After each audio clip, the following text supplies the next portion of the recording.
Welcome to Sticking to the Truth with Julie Jackson and Debbie Jansen. We hope you had a wonderful Memorial Day. I have a patriotic scarf around my neck, and the reason is a few days ago we celebrated Memorial Day. And here on Sticking to the Truth, we talk about lies and how you shouldn't believe them. Now, we're not going to talk about any lies about Memorial Day. This is a great day, a great patriotic time for our country. But today we're going to present a hidden lie, and it hides very well. These are the kind of lies that must be rooted out and understood and eliminated. So stay tuned with me. We're going to expose a huge lie that might take down this country if we don't get it settled. You know, we are so lucky to live in America. America offers its people more freedoms than any other country in the world. I am proud to be an American and to live in our country. I stand for the national anthem and I put my hand over my heart. And when I see any military personnel, I thank them for their service. Ron and I have even picked up their tab just to say thank you. Because anytime a person is willing to lay down their life so that I can be free, well, that is so amazing to me, and I'm filled with emotion. And sometimes I'm fighting them back now. I cry when I think about the men and women who died protecting our freedoms and helping to set this country up so that we could enjoy those freedoms forever. Ron and I watch a movie series like Winds of War or War and Remembrance, and it details a lot of what happened during World War II. It takes you through the cause of World War II, the battles, and the end results. Watching that series is a humbling and moving experience. So we're going to talk about patriotism today. Hi, Julene. Hello. I know you had a wonderful Memorial Day. How are you today? So good. Coming in strong from our nation's capital, Washington, D.C. It's a cold, chilly. We're still in spring, right? It's not summer yet, but it's good. I'm hunkered down, studying away. Good to see you. Oh, it's good to have you here. Always good to see you. Well, Julene had a wonderful patriotic adventure this past weekend. And when she sent me the pictures, I could feel that patriotic passion in all of her pictures. And she's going to share those with us today. But first, let me set this up. Patriotism is important for a lot of reasons. I want you to look at 6 main perspectives. First, there's the perspective of a special affection. We can have a deep love and pride in our nation, its culture, and its history. Second, we can have a personal identification that emphasizes the feeling of belonging to a larger community and sharing a common identity with millions of other people.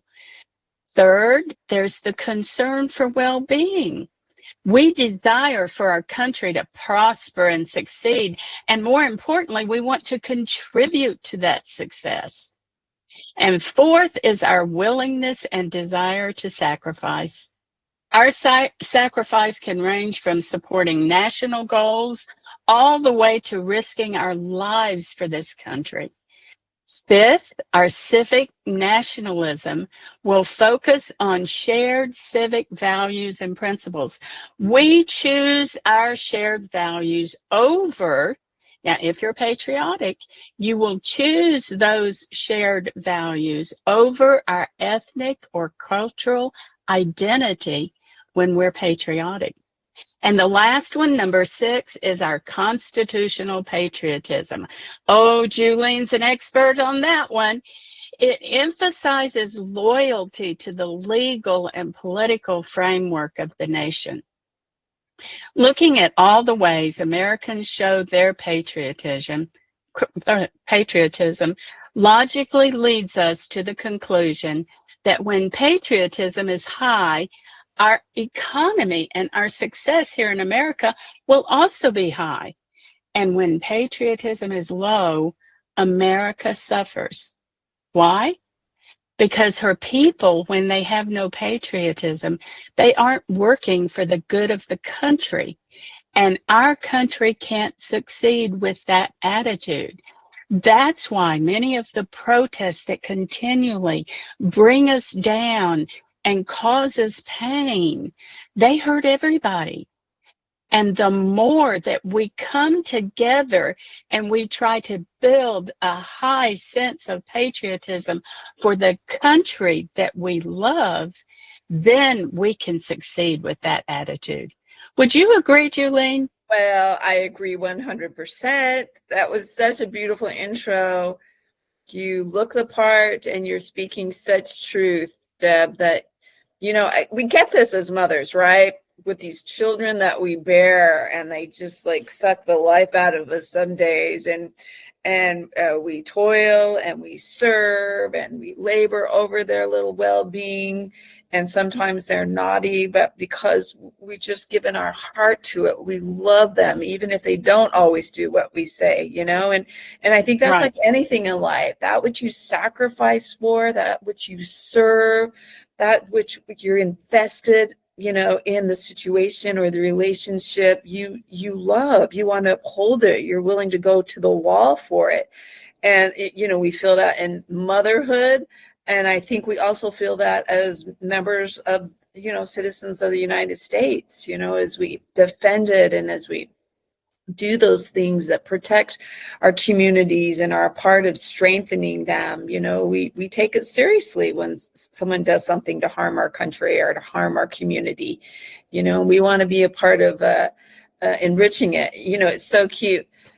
Every morning for like the last 25 years, I have a little morning devotional with my kids where I've taught them, we study the Bible, and then I teach them a principle of liberty or a story of America. And it's almost the end of the school year. And so every morning I just have one little child left at home. She's 17. She's a junior in high school. And she brings her little friend in the morning to do the morning devotional, because this little friend rides with her to school. And the little friend is moving this school year. So she's been coming for 2 school years to do our devotional in the morning. And she said, I want you to know that this devotional every morning, I make them good food, like homemade Greek yogurt and granola and berries and detox smoothies. So she's just getting good food and, all the teachings and instructions of the devotional. And she said, this has been my most favorite part of each day. And I was like, Aww. And, I would not even believe that, because some mornings the girls look like they're falling asleep on me. They might have an attitude. They're looking slightly disinterested, but we just keep doing it. We just keep serving and having the faith that what we're doing is going to matter. And that's the same with, loving our country and being good citizens and honest and integritous, and caring for, the success of our neighbors and the school systems and our churches and that kind of thing. And we do it because it's the right thing, right? We teach our children, even when they're, rolling their eyeballs, because it's the right thing. God has given us the I stewardship. so agree with you, Julene. That is beautiful, and I love that. And you made me think of something that is really cool. I have heard people overseas talk about their motherland. And your explanation of loving our country like we love our children, yeah, I could kind of go with that. America, my motherland. I think that's cool. Well, I hope our listeners will be so patriotic that their feelings will multiply across this country. So let's help them multiply today, Julene, okay? Let's go through your pictures, and you can tell us all about the great time you had and the patriotic feelings that you felt. And I am so excited to do this, but bear with me, because I'm kind of young on getting these pictures up. So go ahead. I'm going to show here. Let me see. So I think we're talking about the Naval Academy graduation. Is that?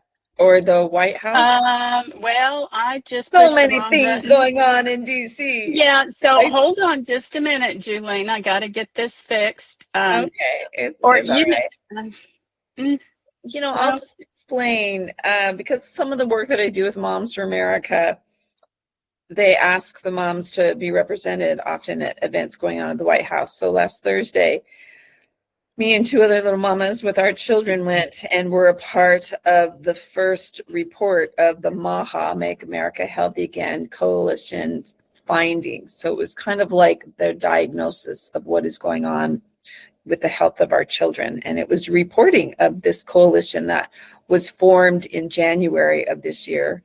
Just another day in Washington, D.C., the White House called and asked if me and my daughter would be there. It was going to be the first MAHA report.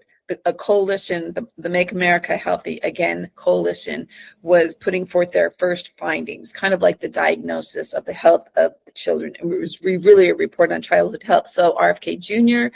was there, and several of the secretaries of President Trump's cabinet was there, and we had a little bit of access to the White House behind the scenes. So I brought my daughter, who's 17, Miss Marie. She's like, "Oh, Mom, do I have to go?" She wasn't sure she could fit it into her schedule with the end of the year activities, but bless her heart, she came. President Trump came an hour into the meeting in the East Room, and he said, "Maha is hot. We are unstoppable."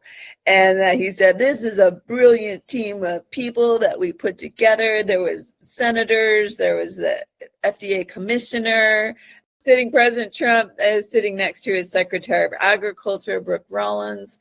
And they were talking about how they're going to collaborate with farmers and ranchers, because farmers and ranchers don't want to put, toxic chemicals and pesticides that are going to be harmful to the health of our rising generations. But basically, the report outlined kind of what we have known now for some time, that 40% of young kids have some sort of chronic health condition that requires medication. 20% of kids are obese. The autism is up, like 1 in 36. Now it's 1 in 31. And, cancer is increasing. Here are all the cute little mamas that were there afterwards. The White House press pool grabbed us and took us in the back room and wanted to interview us. And then the White House put that interview out on their website. There's beautiful gardens. It's springtime in Washington, D.C. So it was just really awesome, to see our government being so transparent and, wanting to do what is going to be best for the future of our children. And ultimately, parents get to decide, but they want you to have all the facts, right? And then you can take it to God and decide how to raise your children. But there shouldn't be any kind of secrecy or concealing or collaboration with, food or drug or, these kind of industries. And so it was a great day.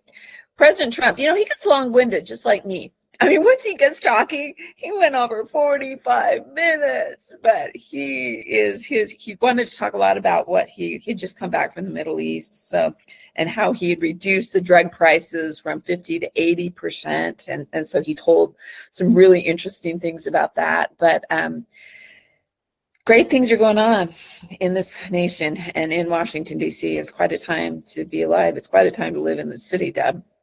So that's what I happened tell you on Saturday. what, that sounds like you had a wonderful, wonderful time.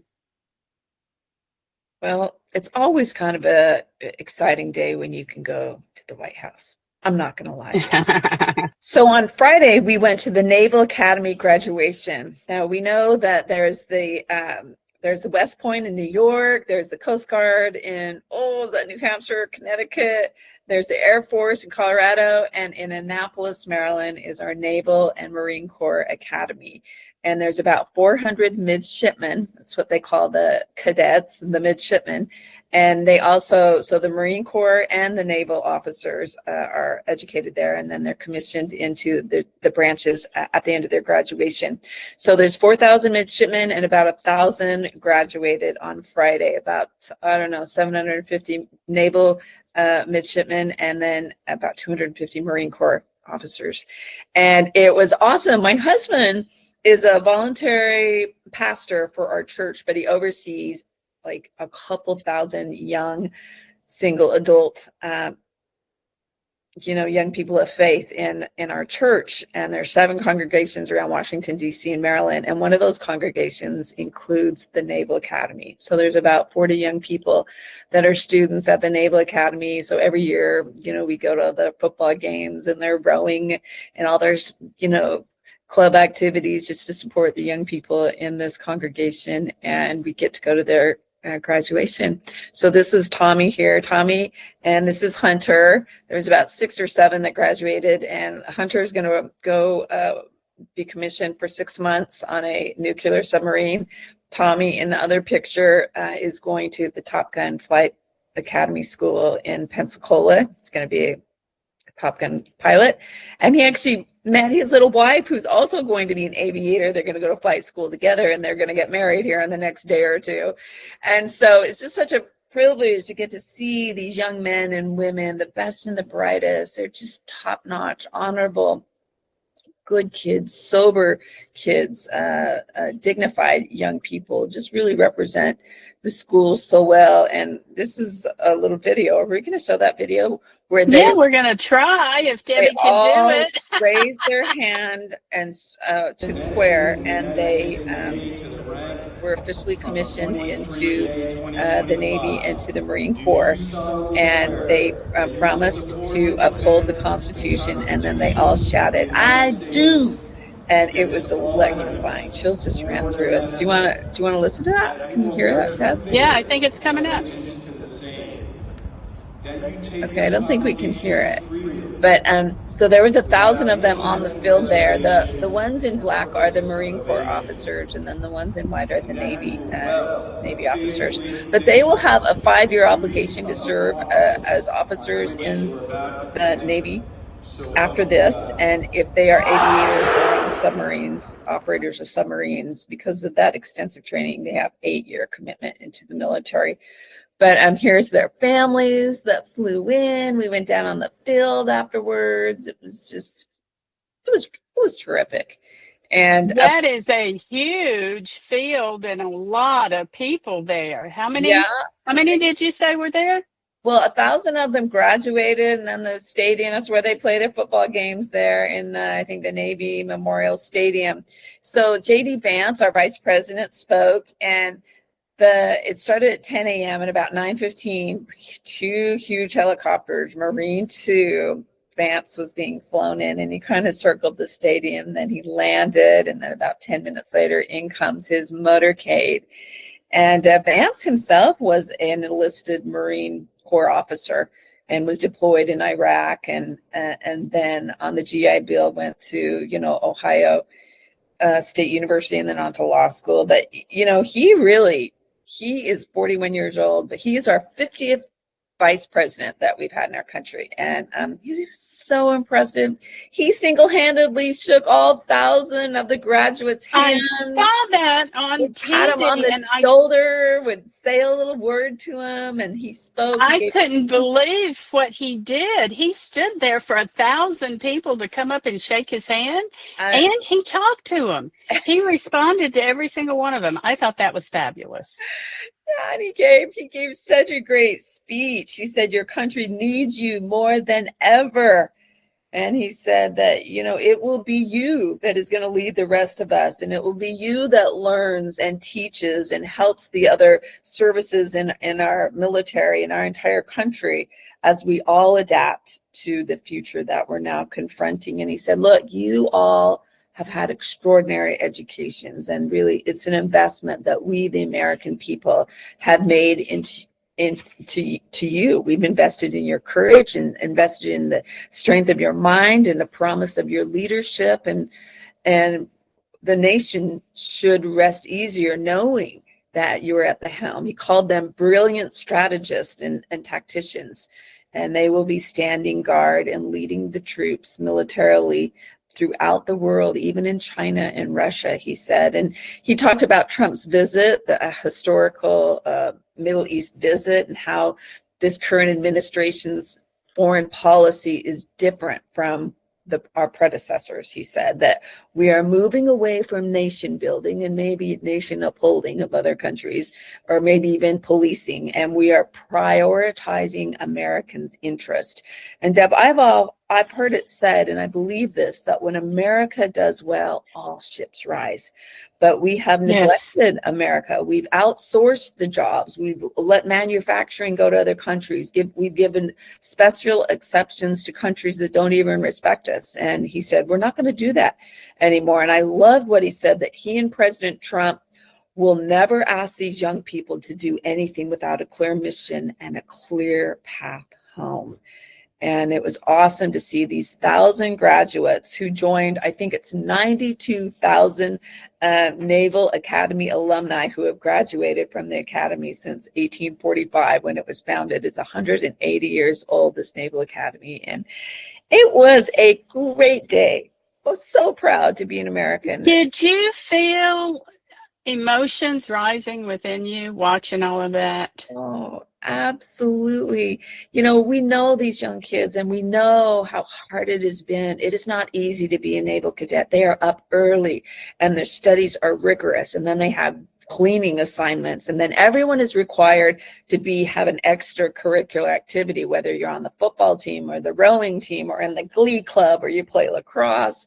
And so their time is so tight, and they're not allowed to take off their uniforms in public until they are juniors. So even on the weekends, they have to be a full-on uniform, and they have to be buttoned up and respectable. And so they just are really looked at. I mean, for 4 years, all eyes are on them always when they even leave the base, you know, and they have a curfew. They can't stay out all night partying kind of thing. And so it's just taught them, it's matured them. And you sense that when you're with them. And I have worshiped with these young kids, and I've, you know, been in activities with them, and they talk differently, they act differently, and they are the hope of our future. And I feel really good, you know, knowing personally.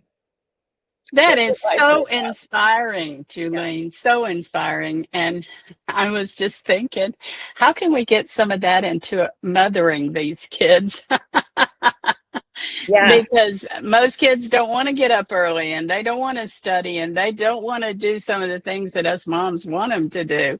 But then they go in, and it seems to me probably that by the time they are old enough to join up, they are saying, I love this country and I love other people so much, I'm willing to do all this stuff so that I can protect them. Would you agree? Oh, I mean, it has to start within the four walls of their home. Obviously, the parents raised up good kids that are disciplined and work hard and aren't afraid of work. And then these kids, for 4 years, they've studied history. They've just hit the books, and they've just given and served and kept such a regimented schedule. And they feel a real sense of pride and honor because of the lives that they've led. And, you know, just like anything, you know, it's hard in the beginning, just like my kids doing devotional. They're rolling their eyes or complaining, but, you know, because it was important to mama, it ultimately became important to them. And then this morning, you know, the little girl says, this is the best part of my day.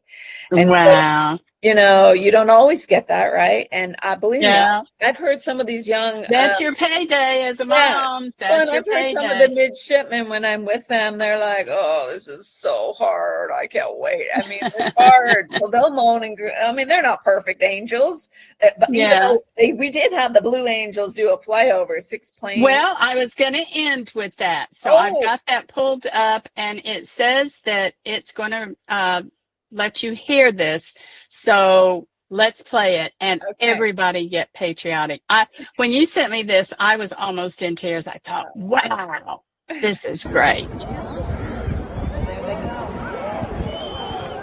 Here they come, bottom of the screen.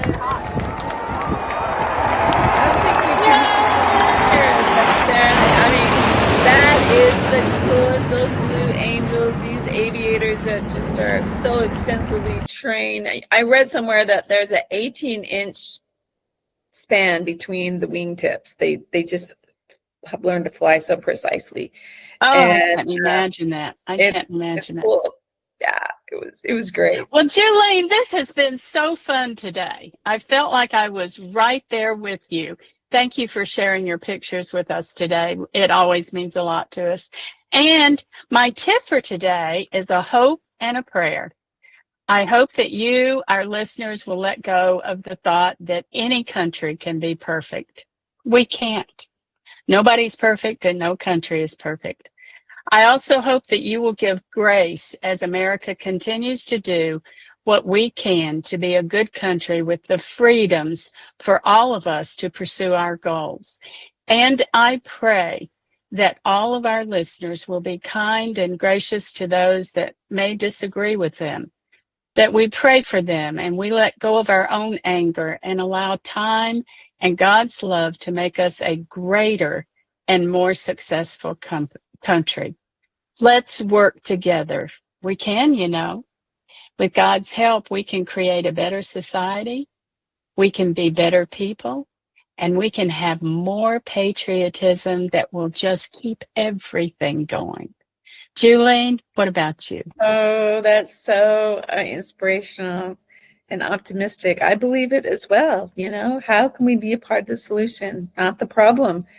And I always tell my kids, we were born to stand out, not fit in.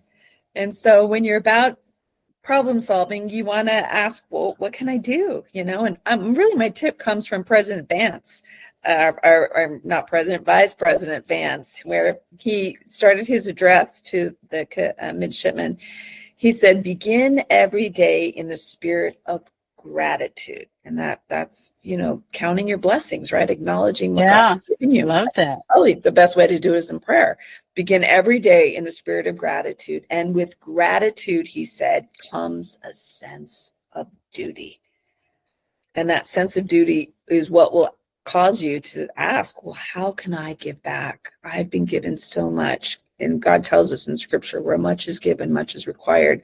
So begin each day in the spirit of gratitude. And with that gratitude will come a sense of duty. How can I give back? How can I be a part of the solution? And so that is the tip, my tip for the day, Deb. I love it. You have made me want to go online and listen to his speech, and I will be doing that. Well, thank you for being with us today, and subscribe to this podcast and join us again. You can ask a question or request that we dig into a specific topic by writing Debbie at debbiejansen.com. And thanks again to our wonderful producer, Ken Jansen. Oh, he has to clean up our messes a lot, but I'm sure that he will make everything good. And yes, I will learn how to do these pictures better. This is Debbie Jansen, and I'm sticking to the truth. And I'm Julian Jackson, and we hope that you will keep sticking to the truth. We will see you next time. Bye-bye.